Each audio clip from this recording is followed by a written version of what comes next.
La prière, c'est ta source de réussite ici-bas dans le delà. Ne la lâche pas et ne t'en prive pas. Elle est indispensable comme l'oxygène pour pouvoir vivre.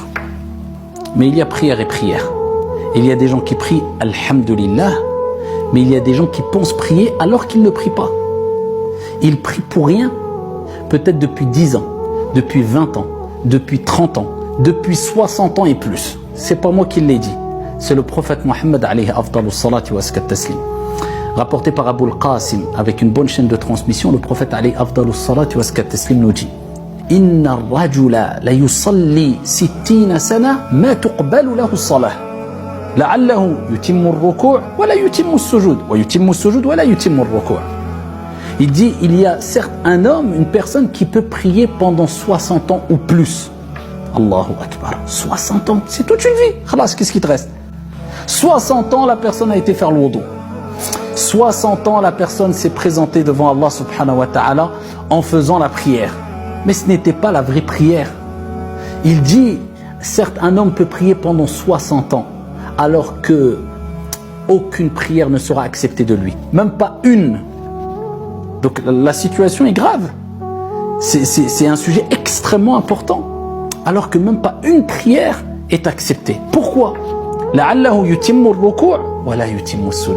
faut savoir que dans la prière, il y a des obligations. Il y a des choses qui sont fortement recommandées, moins recommandées, etc. Mais les obligations, on dit, si tu veux, les piliers de la prière, on ne joue pas avec. D'où l'importance d'apprendre notre religion et apprendre à accomplir correctement la prière. Et les cours sur cela, c'est pas ça qui manque. Et il donne l'exemple de celui dont la prière va être rejetée, même peut-être pendant 60 ans.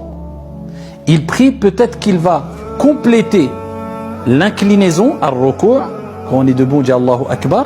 Il complète, mais il ne va pas compléter la prosternation à sujoud. Ou alors, il va compléter sujoud, mais il ne va pas compléter l'inclinaison. Ainsi de suite. Il parle de quoi? Ce qui fait partie des actes obligatoires dans la prière, c'est at-tuma'nina, c'est de garder un temps de pause, de sorte que les os reprennent leur place. Tranquillement, calme-toi, ne te précipite pas parce que tu as d'autres affaires après la prière. Et sache une chose, ce pourquoi tu te précipites dans la prière ne pourra être réalisé que si tu prends ton temps dans la prière. Allahu Akbar. La réussite dans ta vie dépend de la réussite de ta prière. Allahu Akbar. L'apaisement et la sérénité dans ta vie dépend de l'apaisement et la sérénité que tu auras eu dans ta prière. Allahu Akbar. As-salah, as-salah. La prière, la prière.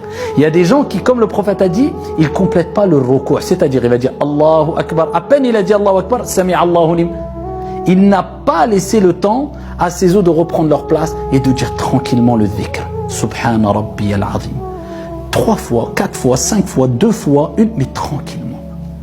Et autrement, peut-être qu'il va le faire bien. C'est-à-dire, il va bien compléter son inclinaison.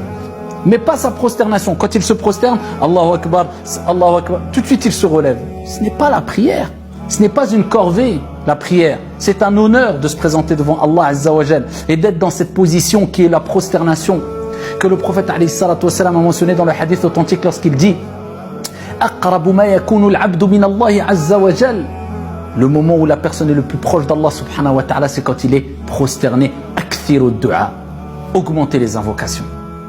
Toi, c'est comme si tu disais, je me rapproche d'Allah, mais vite, vite, je veux m'en écarter. Où tu vas? Rapproche-toi d'Allah, reste prosterné. Un temps. Tranquillement, je ne te dis pas de rester 1 heure, car même moi, je ne le fais pas, et loin de là. Mais un temps qui prouve qu'il y a eu un certain apaisement, une certaine pause, où tu dis Subhana Rabbiyal A'la, où tu invoques ton Seigneur Tabaraka wa Ta'ala, tu es proche d'Allah Azza wa Jal, tu te concentres, tu médites, tu fais le vide dans ton esprit.